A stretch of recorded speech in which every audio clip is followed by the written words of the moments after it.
Hi everyone, it's Don and I hope you're having a fantastic day. Well, I want to talk to you a little bit about the Icon of the Seas and its inaugural sailing. And then we also have, one ship, a very popular ship in Carnival Fleet, is changing one of its stops for almost 2 years.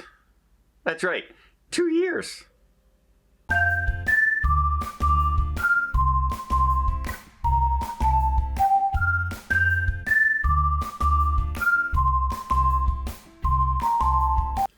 So let's talk. The first story is the Carnival Mardi Gras has decided to change one of its ports of call.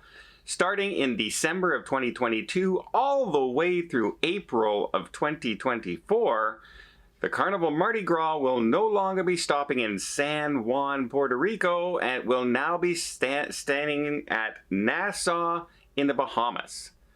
All Eastern Caribbean sailings for that ship will be changing to that port. They're citing the reason for this isn't to do with anything with the ports itself. It's more of a planning thing, more about redesigning their itineraries for their ships, where they're going, so they're not all in the same areas at the same time, etc.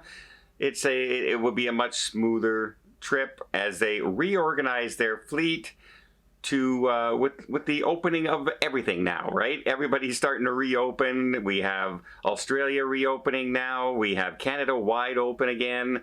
So they are now rearranging their fleets now that they know where for 2023 and 2024 it looks like they're going to be able to sail. So yeah, if you were thinking, I can't wait to get to San Juan on the Carnival Mardi Gras, well, you're going to Nassau instead.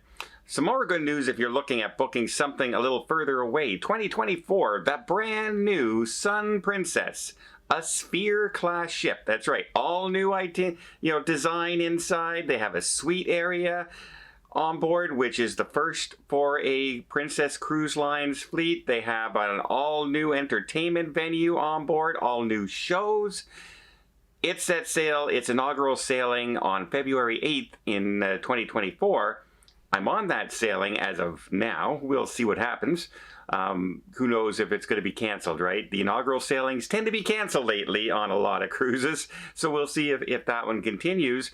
But for now, you've only been able to book the first 3 weeks. That was all that was available on this. 3 10-day different sailings. Now, they're finally opening it up. And they're going to have the whole season. You're going to be able to book until it comes back to North America for the winter. So a lot more choices if you're looking to get on. I imagine they will be cheaper than the inaugural sailing would be, as in most ships. But don't expect too cheap because, remember, it's a brand new ship and a brand new design. A lot of people want to see the new designs and the new ships, especially one that they haven't had a new design in 10 years. On Princess Cruise Line. So kind of excited to see that. And one of the ones that looks pretty exciting is a Southampton to Fort Lauderdale trip in the fall. It's a 16-day transatlantic cruise. You know I like my transatlantics because I like to relax on those sea days. And hey, if they have all new entertainment and a whole new venues on board to explore, that's a really good time. But I'll let you know what it's like when I get on the ship, if I'm able to get on that inaugural sailing, as long as they don't cancel on me. As long as they don't cancel. Now, another ship I was looking at getting on, and in fact I have booked a cabin on it, was the Icon of the Seas. But let's discuss some of the things that's going on with that ship right now, the good and the bad. But before I get there, let me just invite you to hit that subscribe button if you haven't done so already. If you want to keep up to date with everything cruising, from the new ships that are coming out to itinerary changes to protocol changes. That's right, there's still protocol changes. Carnival just changed their protocols yesterday. So there's still a lot to keep up to, and I'm also going to give you a lot more in-depth look at the different ships as we sail in the future, and I hope with a little bit of entertainment along the way. So again, it really does help the channel out when you subscribe, and I really do appreciate it. Okay, let's talk about the Icon of the Seas, another brand new design of ship. It's going to be the largest cruise ship in the world when it sets sail, and it has some interesting changes on board. One of the biggest changes is where they had the aqua show placed on the ship, on the Oasis class ships, it's always at the aft of the ship, and so the boardwalk area got used. It has playmakers, it has the merry-go-round, but the big entertainment at the end of the night, the loudest that area would be, is when the Aqua Show goes on, maybe 2 shows during the evening. If you have a cabin in the boardwalk, facing the boardwalk, that's the actual, you could get a balcony ocean view, you can get a balcony boardwalk view, you can get a, boardwalk view and a balcony Central Park view. Well, if you were in the boardwalk view, relatively quiet area. They don't have a lot going on in that area other than the Aqua shows a couple of times during your sailing. The new design has moved that Aqua show to the front of the ship at a higher atmosphere. That's that big dome they have up top. It looks like a beautiful area to have it, and I think because it's also enclosed inside, that it will stop having all the shows canceled all the time because of wind. Good choice, I think. But they've made the area in the back like a family play zone. And the area there, they have a splash zone and a kid zone, and they're making a much more kid-oriented area as opposed to the top decks. They're still top deck areas. They still have a huge 6-slide play zone up there and all that. They still have mini golf. They have all that stuff up there. But now down below everybody's cabins, they now have a family fun zone. So if you step out on your balcony, will you just be hearing kids yelling and screaming and the noise, and will it be a more carnival atmosphere? And a lot of adults who used to like that area, they do the boardwalk because you get a little bit of fresh air, you can see the ocean at the end of the pier kind of thing, and you can watch the Aqua Show sometimes from your balcony, which is also a lot of fun.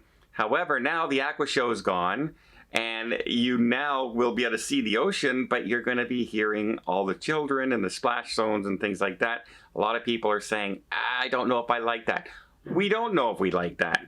No one knows if we like that until we actually get on the ship, right? And see what it's going to be all about.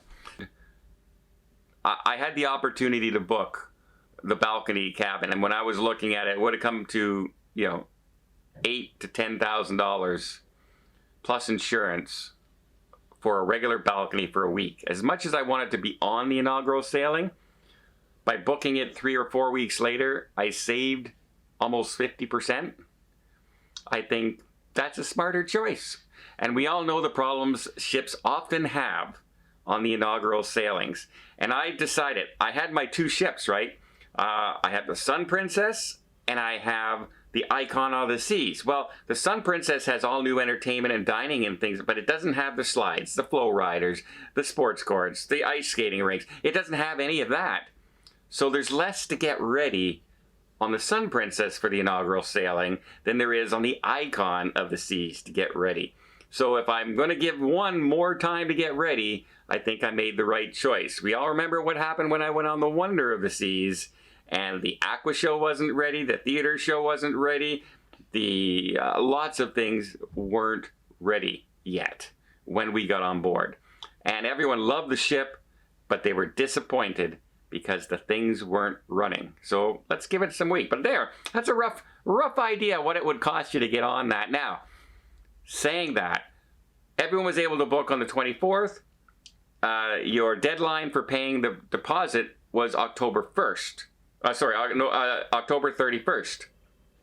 So, on October 31st, you can start looking again for that inaugural sailing if you want to get on, because if people haven't put the deposit down, those cabins will now become available.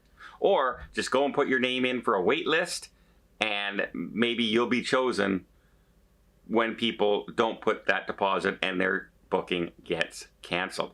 What do you guys think? Is $10,000 just a little too much? Or hey, it's an inaugural sailing, a brand new ship, biggest ship in the world, it's going to be worth the money.